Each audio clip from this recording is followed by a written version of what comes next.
wa ala alihi wa sahbihi wa mawalah wa la hawla wa la quwata illa billahi wa ba'du. Alhamdulillah, di pagi hari ini kembali kita bisa duduk untuk berthalabul ilmi, dan kita masih melanjutkan kajian tafsir singkat dari surah-surah pendek dalam juz amma, dan pagi ini masuk pada surah Al-Adiyat.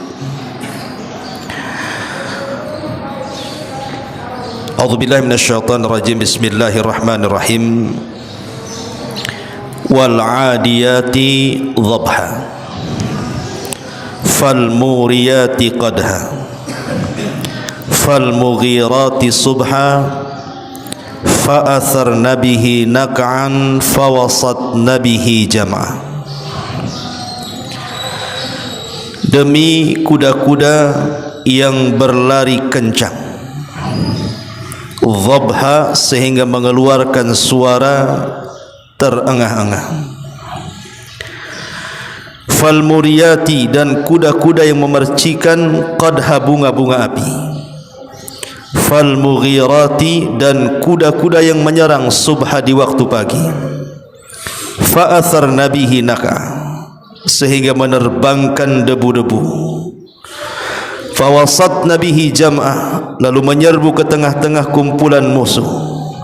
Innal insana li rabbih lakanud.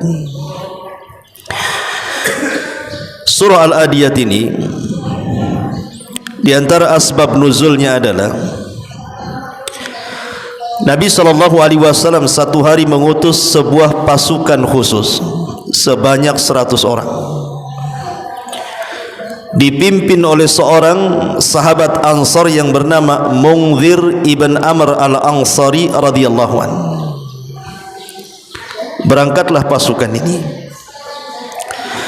Setelah berhari-hari pasukan ini rupanya hilang kontak, tidak tahu nasibnya, apakah menang ataukah kalah. Rasul tidak tahu, karena sudah berhari-hari tidak ada kabar dari mata-mata yang diutus Nabi SAW,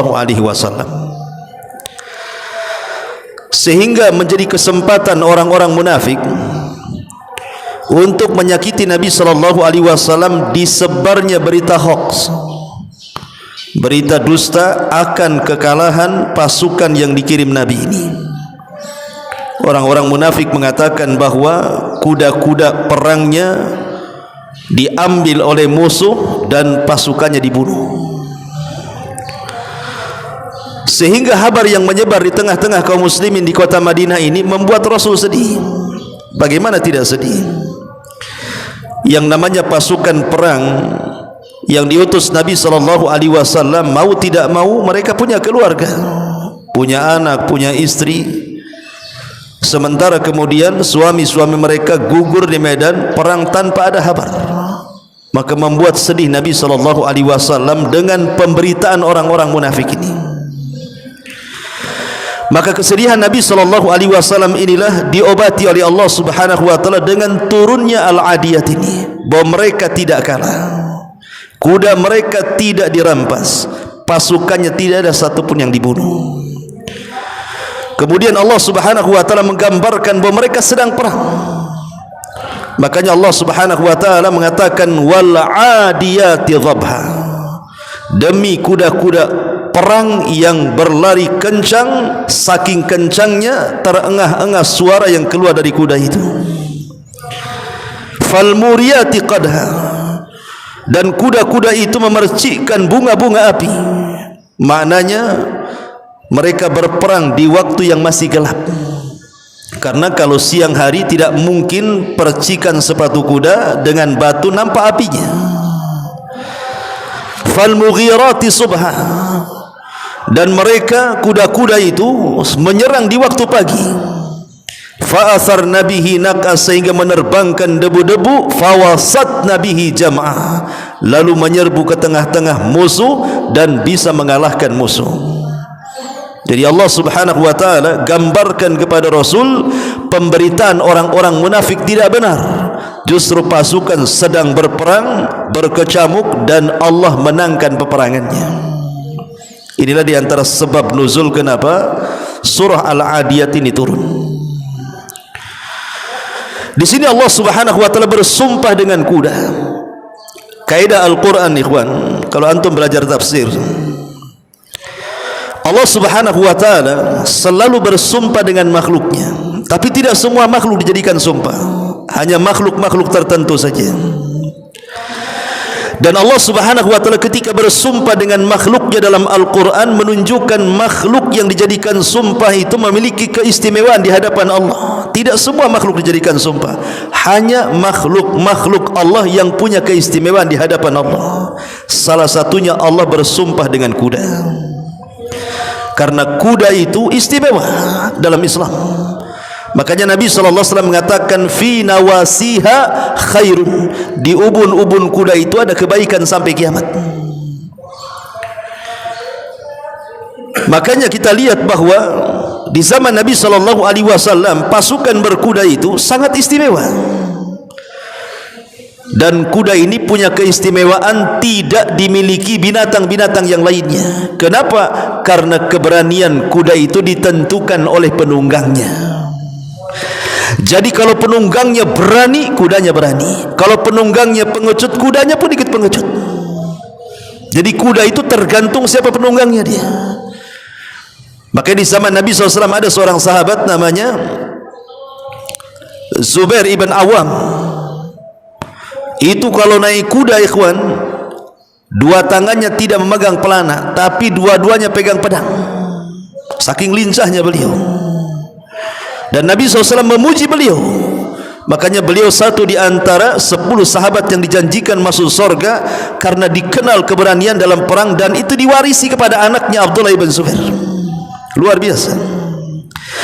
Ma'asyiral muslimin yang dimuliakan Allah Subhanahu wa taala, wal 'adiyati dhabha, demi kuda-kuda perang yang berlari kencang terengah-engah.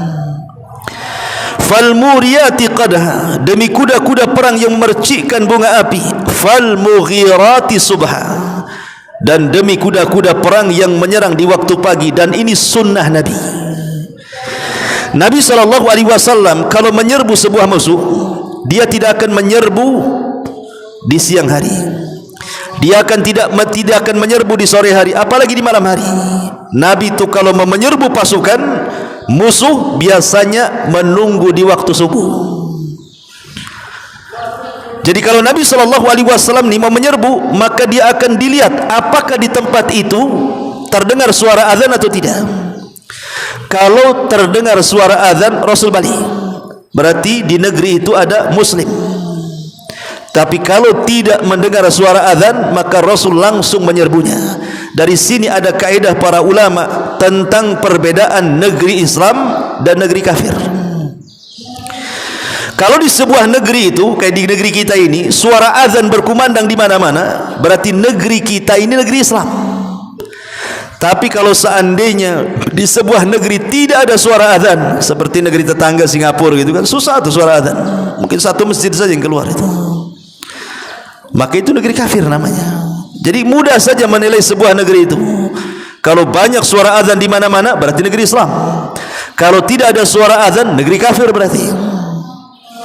Dan ini membantah sebagian kelompok yang mereka mengklaim bahwa negeri kita ini bukan negeri Islam. Negeri kita ini negeri tagut. Maka siapapun yang kemudian loyal kepada negeri kita ditogut-togutkan tuh. Mereka tidak paham definisi negeri Islam dengan negeri kafir itu. Definisinya lihat suara azan saja. Karena azan itu syiar. Kalau syiar Islam nampak, itu negeri Islam. Lah Nabi SAW selalu kalau menyerbu musuh itu di waktu subuh. Ada apa dengan subuh? Pertanyaannya. Nabi SAW mengatakan dalam sebuah hadis, nusirtu bis sabah wa ahlikatil adu bid dabur. Allah Subhanahu wa taala mengirim satu angin yang disebut dengan sabah. Kata Nabi SAW, aku ditolong setiap peperangan dengan angin sabah, sebagaimana kaum Ad dihancurkan dengan angin sore.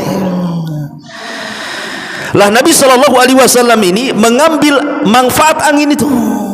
Angin itulah yang membawa kemenangan pada setiap peperangan. Karena angin itu membawa berkah. Makanya Nabi SAW berdoa kepada Allah Subhanahu wa ta'ala, Allahumma barik li ummati fi bukuriha. Ya Allah, berkahi umatku di waktu paginya. Kenapa waktu pagi waktu berkah? Karena ada angin yang disebut dengan angin sabah tadi. Makanya kalau antum baca hadis tentang wanita-wanita di zaman Nabi SAW, tidak ada satupun riwayat wanita-wanita berjamaah selain waktu subuh. Bukan berarti tidak boleh berjamaah di waktu selain subuh, zuhur, asar, boleh. Rasul mengatakan, la tamna'u ima Allah masajid Allah. Jangan kau larang wanita-wanita kalian berjamaah di masjid. Tetapi tidak ada riwayat yang seperti itu. Riwayat-riwayat tentang wanita yang berjamaah itu rata-rata semuanya bicara tentang sholat subuh. Jadi para sahabiah itu, para wanita di zaman Rasul, kalau sholat subuh berjamaah bersama Nabi, dan mereka pulang di waktu sebelum terang. Kenapa demikian? Tadi jawabannya karena di waktu subuh itu ada angin sabah, angin yang membawa keberkahan dan kemenangan. Makanya Imam Ibnul Qayyim rahimahullahu ta'ala mengatakan, sebaiknya kalau seandainya kita di waktu pagi buka jendela, buka pintu, biar angin itu masuk, karena angin itu memberkah. Maka siapapun yang membiasakan tidur setelah subuh, kata Imam Ibnul Qayyim, tidak akan diberkahi hidupnya, tidak akan diberkahi keluarganya, tidak akan diberkahi usahanya, tidak akan diberkahi semuanya, karena dia luput dari berkah yang Allah turunkan di waktu subuh. Makanya kenapa di sini Allah mengatakan fal mughiratis subha. Rasul kalau menyerbu di waktu subuh, begitu juga para sahabat. Karena subuh itu ada keberkahan yang luar biasa. Fa'atharna bihi naqa. Kuda-kuda perang yang menerbangkan debu, fawasatna bihi jam'ah, lalu menyerbu ke tengah-tengah kumpulan musuh. Di sini Allah Subhanahu wa taala bersumpah dengan 5 sumpah. Kemudian jawab sumpahnya Allah mengatakan, untuk apa Allah bersumpah dengan kuda-kuda ini? Innal insana li rabbih lakanud. Sesungguhnya manusia itu kepada Rabbnya lakanud, sungguh sangat ingkar. Sebagian ahli tafsir mengatakan kanud itu artinya hasud. Manusia itu sangat hasad. Ini penafsiran yang pertama. Jadi manusia itu sangat hasad, dan hasad itu ada pada setiap hati manusia. Tidak ada satu manusia yang tidak ada hasad di hatinya. Semua manusia ada hasad di hatinya. Tetapi hasad itu tidak bahaya. Yang bahaya itu kalau hasadnya dimunculkan. Kalau dimunculkan hasadnya, itu bahaya. Kalau hanya hasad saja dalam hati, umpamanya kita ada saudara kita punya nikmat, diberikan harta, kita pengen juga, itu kan hasad namanya. Kita punya kawan, rumahnya bagus, pengen juga, itu hasad, tidak ada masalah. Tetapi kalau seandainya hasad itu dimainkan, kemudian dia berangan-angan supaya nikmat yang Allah berikan kepada orang lain hilang dan berpindah kepada dia, itu yang disebut hasad mazmum, hasad yang tercela. Yang Allah Subhanahu wa taala menyuruh kita untuk berlindung min syarri hasidin idza hasad, dari keburukan orang hasad ketika dia memainkan hasadnya. Ini penafsiran yang pertama. Penafsiran yang kedua, kanud itu artinya manna'ulil khair, susah untuk melakukan kebaikan. Susah untuk melakukan kebaikan, khususnya kebaikan-kebaikan yang sifatnya muta'addi, yang sifatnya itu manfaatnya kepada orang lain, itu disebut kanud. Susah untuk membantu, susah untuk menolong, pokoknya hidupnya sendiri saja, dia tidak membantu orang lain, itu juga disebut kanud. Ada juga yang mengatakan kanud itu artinya al-asi, manusia itu sungguh suka bermaksiat kepada Allah Subhanahu wa taala. Kemudian Allah mengatakan wa innahu ala dzalika lasyahid, dan sesungguhnya manusia itu menyaksikan dirinya. Artinya ketika manusia bakhil, ketika manusia hasad, ketika manusia malas untuk melakukan kebaikan, dia tahu bahwa dia itu memang malas untuk itu. Bukan tidak sengaja gitu ya, memang dia tahu. Masalahnya ketika manusia tahu bahwa dia itu kanud, terus saja dia di atas kekanudannya, dan itu disebabkan satu masalah, kata Allah wa innahu li hubbil khairi lasyadid. Ini penyakitnya. Kenapa manusia itu sampai kanud, bakhil, hasad, dengki dan begitu seterusnya? Penyakitnya adalah wa innahu lihubbil khairi lasyadid, karena manusia itu terlampau mencintai harta berlebihan. Kata para ulama, ikhwan, demi Allah, kata para ulama, kalau seandainya manusia itu mencintai akhirat sama seperti kecintaan dia kepada dunia, tidak ada manusia yang masuk neraka. Kalau seandainya manusia itu cintanya kepada akhirat sama seperti cintanya manusia kepada dunia, semua manusia pasti masuk surga Firdaus. Tetapi tidak demikian. Kecintaan manusia kepada harta melebihi kecintaan mereka kepada akhirat. Makanya lihat dampak orang cinta kepada harta. Orang bisa kufur gara-gara harta. Orang bisa murtad gara-gara harta. Orang bisa berpisah gara-gara harta. Orang bisa hasad gara-gara harta. Orang bisa perang gara-gara harta.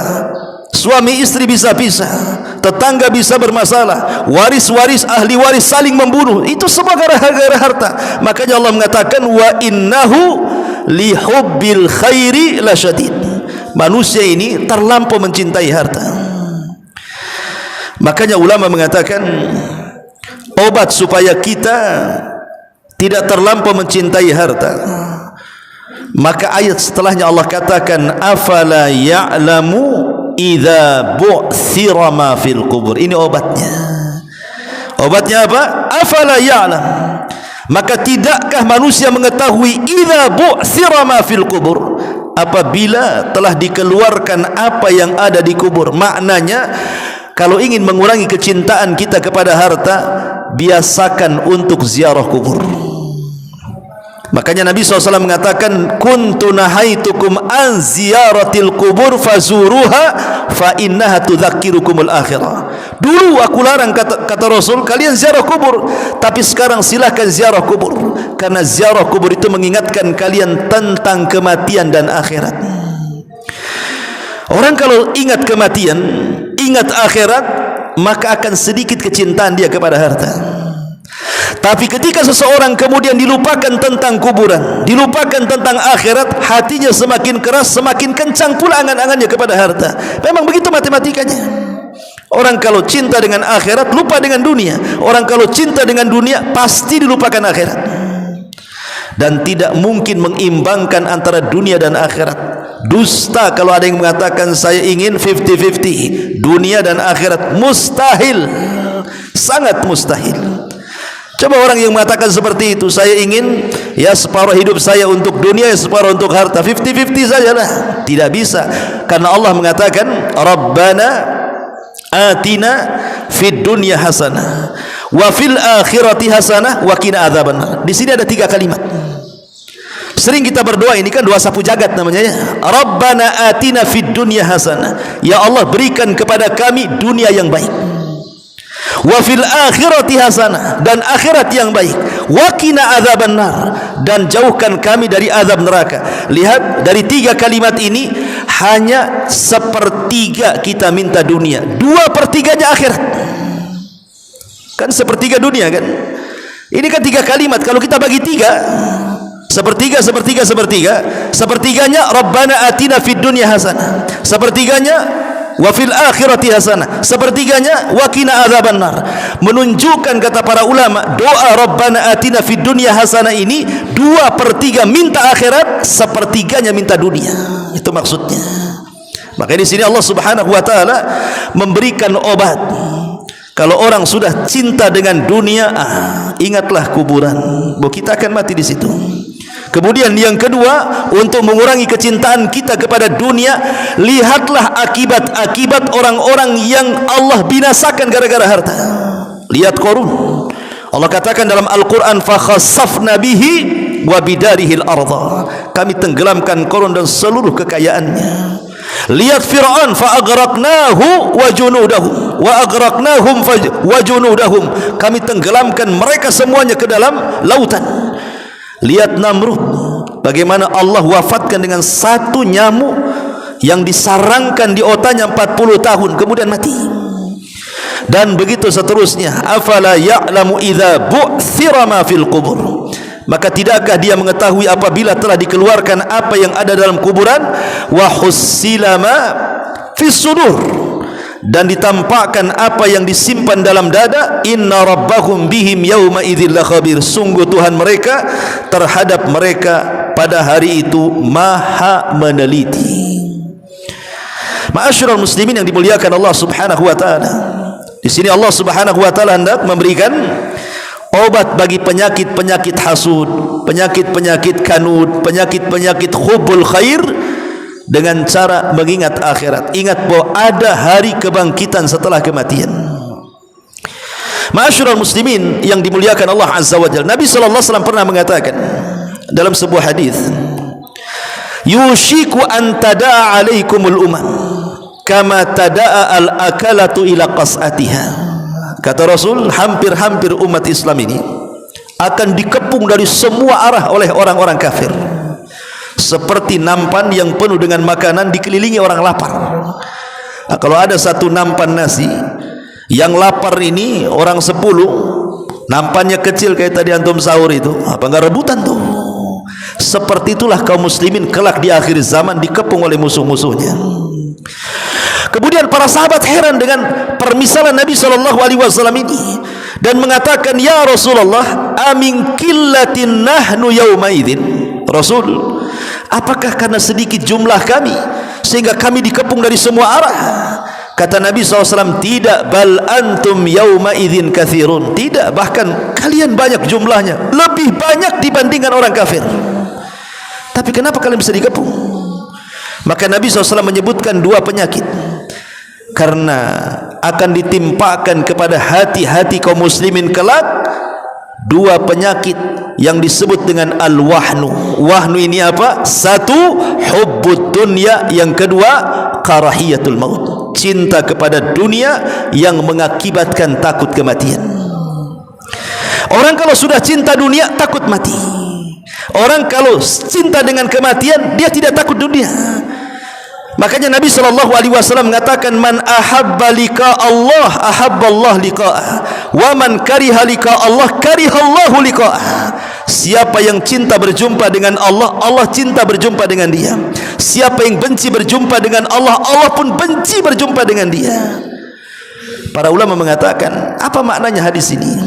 Hadis ini maknanya, orang kalau seumur hidup dia, selama dia hidup itu, dia investasikan tenaganya, dia investasikan semua daya dan kekuatannya, termasuk hartanya, waktunya, keluarganya untuk kehidupan akhirat, maka orang ini akan lebih cinta akhirat dibandingkan dunia. Tapi kalau seandainya kehidupannya dia investasikan hanya untuk dunia saja, waktunya untuk dunia, setiap jam detiknya untuk dunia, otaknya hanya mikir dunia, dunia, dunia saja, maka selamanya orang ini akan takut kematian. Kenapa? Karena kematian maknanya berpisah dengan dunia yang selama ini dikejarnya. Makanya dia takut kalau mati. Bagaimana rumah saya, bagaimana kebun saya, bagaimana ATM saya, bagaimana anak istri saya, dan begitu seterusnya. Akhirnya dia takut mati itu. Tapi kalau seandainya dia bangun istananya di sorga, dia membangun taman-taman di sorga, istana-istana di sorga, ketika detik-detik wafat itu yang mereka inginkan. Makanya orang-orang yang beriman apabila meninggal, kemudian jasadnya dibawa di atas keranda, ruhnya akan berteriak-teriak dan mengatakan, qaddimuni, segerakan aku, segerakan aku. Maknanya kematian itu minta disegerakan, segerakan masukkan aku ke liang lahat. Karena dia ingin bersegera masuk ke dalam sorga yang ditampakkan saat kematiannya.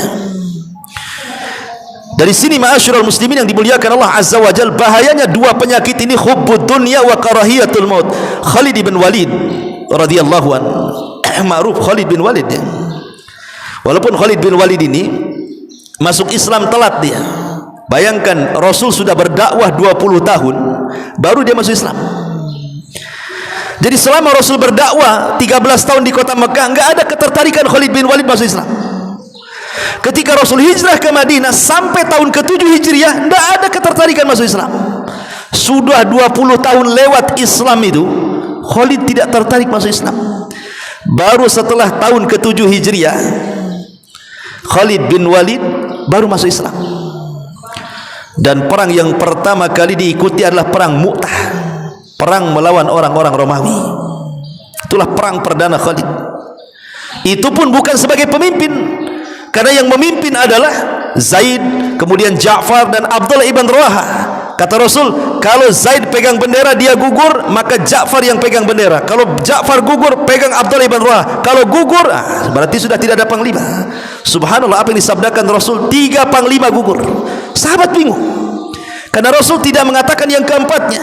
Lah kebetulan di tengah-tengah pasukan itu adalah Khalid bin Walid. Dan Khalid bin Walid terkenal di masa jahiliyah memang piawai perang. Buktinya perang Uhud kalah kaum muslimin, karena ketika itu yang memimpin perang Khalid dari kalangan orang-orang musyrik. Akhirnya mereka sepakat memilih Khalid untuk menjadi pemimpin perang, dan Allah menangkan. Ada satu kisah yang menarik dalam perang Mu'tah ini. Sorbannya Khalid ini jatuh. Sorbannya Khalid jatuh. Khalid ini ingin mengambil sorban dia, sampai dia harus berperang, hanya ngambil sorbannya saja. Sehingga sahabat mengatakan, ya Khalid, engkau ini berperang karena Allah atau karena sorban? Katanya, kenapa kau sampai mati-matian ingin mengambil sorban itu? Kata Khalid bin Walid, dia mengatakan, demi Allah, aku berperang karena Allah, bukan karena sorban. Tetapi di sorban itu ada beberapa helai rambut Nabi SAW. Aku tidak hendak rambut itu dihinakan orang-orang kafir, makanya aku ambil. Lah ketika Khalid bin Walid dimenangkan dalam peperangan Mu'tah ini, sehingga pemimpin Romawi ini penasaran, kok pasukan kecil bisa mengalahkan pasukan gajah gitu ya. Akhirnya berdialoglah dengan Khalid tentang kunci kemenangan. Kenapa kok bisa menang perang? Nah, itu pertanyaannya. Lihat nih jawabannya Khalid bin Walid, singkat, padat, dan inilah kunci kemenangan. Kata Khalid bin Walid, karena kami kaum muslimin nuhibbul mauta kama tuhibbul haya, katanya. Karena kami cinta dengan kematian sebagaimana kalian cinta kehidupan. Itu mantap jawabannya.